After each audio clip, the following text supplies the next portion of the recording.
आज पूरा देश गुस्से में लाल है। देश उस तस्वीर को देख रहा है, उस आफताब पूने वाले का चेहरा देख रहा है जिसने इंसानियत को झकझोर कर रख दिया। पिता ने कहा था, बेटी श्रद्धा मत जाओ उस रास्ते पे, वो तुम्हारे लायक नहीं है।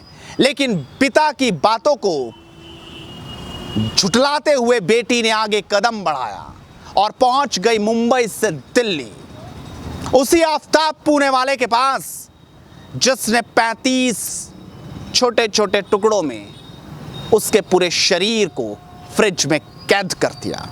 दर्जनों दिनों तक वो उसी फ्रिज के साथ रहा, उसी कमरे में, और तेज आवाज में आरी से एक एक टुकड़ा उसने किया। लेकिन आज जब पूरा देश उस आफताब पूने वाला की सजा का ऐलान कर रहा है, बात कर रहा है, चर्चा कर रहा है, तब ऐसे लोग भी हैं जो उसे बचाने के लिए खड़े हो गए। हमने खूब हो हल्ला देखा है, लेकिन आज वो हो हल्ला चुप्पी में है। आज उस पर कोई नहीं बोल रहा। मैं दिखाऊंगा कैसे आफताब पूने वाले को बचाने के लिए सामने अड़ गया वो आदमी। लेकिन सबसे पहले आप ये तस्वीरें देखिए जो आज सोशल मीडिया का हिस्सा बनी हुई हैं। जो सवाल जनता पूछ रही है देश की कि तुम्हारे चेहरे पर चुप्पी क्यों है?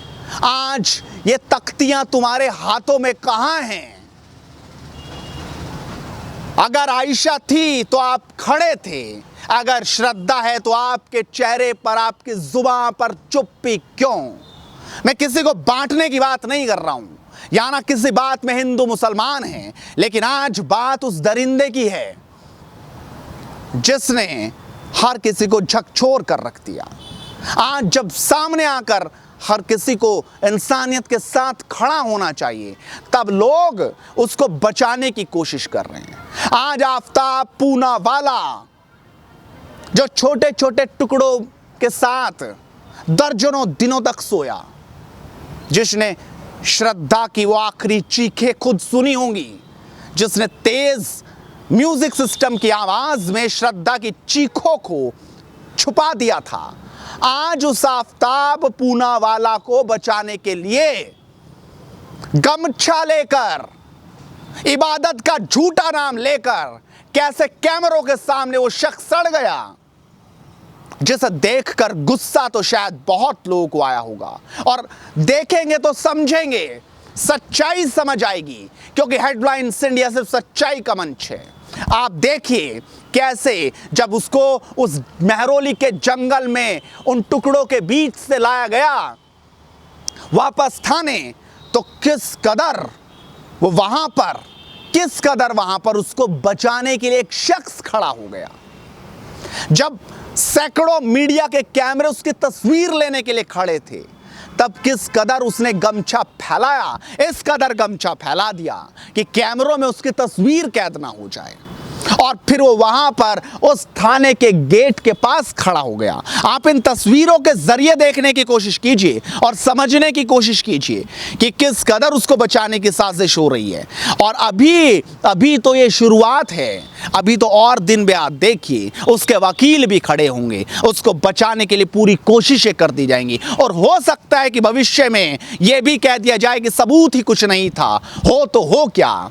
लेकिन आज इस गमछे वाले को आप देखिए कि कैसे ये गमछा लेकर गाड़ी के सामने अड़ जाता है, खड़ा हो जाता है, और उसके बाद जब कैमरे उस तस्वीर को कैद नहीं कर पाते और पुलिस उसको अंदर ले जाती है, तब वो थाने की उस दरवाजे को पकड़कर खड़ा था। और जब मीडिया वाला उससे सवाल पूछता है कि आप कौन हो, उसके रिश्तेदार हो क्या, गमछा क्यों अड़ाया, क्या करने के लिए, तो उसकी झूठी दलील आपको ये सोचने पर मजबूर कर देगी कि कैसे वो इबादत का झूठा ढोंग कर रहा है। आप सुनिए और समझने की कोशिश कीजिए जरा। क्या नाम है आपका? बोलिए, क्या करना है? आपका नाम क्या है? आप क्यों ऐसा छुपाने की कोशिश कर रहे थे? क्यों आप ढक रहे मैं हैं? क्यों छुपाऊंगा? आप अभी कैमरे के सामने आप क्यों ढक रहे हैं? मेहरौली की पब्लिक को परेशान कर रखा है। आप क्यों ढक रहे थे ये बताइए। क्यों ढकता? आपने मेहरौली की पब्लिक को आपने ढकने की कोशिश की, हमने कोई परेशान नहीं किया। पुलिस अपनी इन्वेस्टिगेशन कर रही है, हम अपना काम कर रहे हैं। मेहरौली की पब्लिक को परेशान कर रहे क्यों आरोपी को बचाने की कोशिश कर रहे हैं? क्यों आप एक कत्ल के आरोपी को बचाने की कोशिश क्यों कत्ल के आरोपी को बचाने की कोशिश कर रहे हैं? सुना आपने, बार बार रिपोर्टर के सवाल पर उसका जवाब क्या था? वो ये बोल रहा है कि मीडिया वाले हमारे काम में दखलंदाजी कर रहे हैं, हमें परेशानी हो रही, उसको नमाज पढ़ने जाना था लेकिन उसमें परेशानी और खलल पैदा हो गई। लेकिन सच तो ये है कि वो उसको बचाने के लिए, उसकी तस्वीरों को सामने ना आने के लिए शायद ऐसा कर रहा था, समझा जा सकता है। लेकिन आज आफताब पुणे वाले का वो सच भी आप देख लीजिए कि सिर्फ श्रद्धा ही नहीं बल्कि ना जाने आधा दर्जन लड़कियों के साथ उसकी तस्वीरें आज हर किसी के सामने हैं। एक एक तस्वीर को देखिए, चेहरा मजबूरन हमें ब्लर करना पड़ रहा है, लेकिन आप समझ सकते हैं कि किस कदर उसकी ये तस्वीरें बता रही हैं कि क्या वो वाकई किसी गहरी साजिश के साथ मिला हुआ था, क्या वाकई उसको लव जिहाद से ना जोड़ा जाए, आखिर क्या वाकई ये अचानक हो गया? जी नहीं, इसकी पूरी तैयारी शायद उसने की हुई थी और इसीलिए ये तस्वीरें बता रही हैं, समझा रही हैं और बयान कर रही हैं असली सच। लेकिन हम मांग करते हैं देश की अदालतों से, पुलिस से कि ऐसे गुनहगार को कड़ी से कड़ी सजा हो। और आज जो लोग चुप्पी साधे बैठे हैं उनको भी सामने आने चाहिए। वैसे भी जनता तो उतर पड़ी है और गुस्सा जनता के भीतर बेहद तेज है। भले ही मुंबई की शक्ल हो, दिल्ली की हो या देश के दूसरे राज्य की, हर जगह गुस्सा बेहद है। लगातार हेडलाइंस इंडिया इस मुद्दे पर अपनी आवाज को बुलंद करता रहेगा। आप लगातार हेडलाइंस इंडिया के साथ जुड़े रहिए क्योंकि मुद्दा यहां बेबाकी से उठेगा। नमस्कार।